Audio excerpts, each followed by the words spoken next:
In today's video, I'm going to teach you how to personalize Mailchimp emails with first name.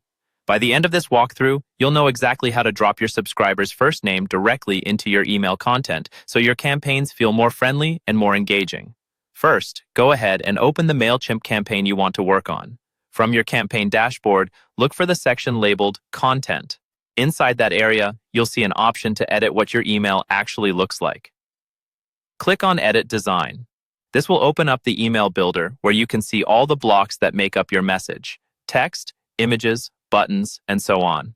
Give it a few seconds to load, especially if your email has a lot of content. Once the builder is open, decide where you want to show each subscriber's first name.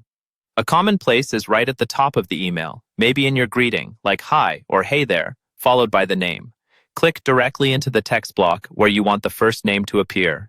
Make sure your text cursor is exactly where you want the name to show up, because that's where Mailchimp will insert the personalization tag. Now you're ready to add the first name merge tag.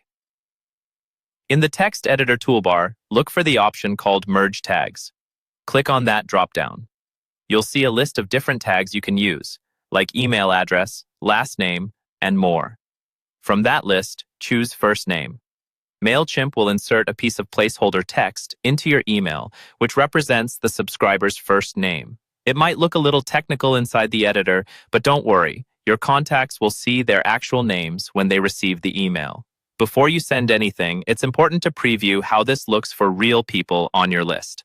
At the top of the builder, click on Preview. In the preview mode, turn on the option called Enable Live Merge Tag Info.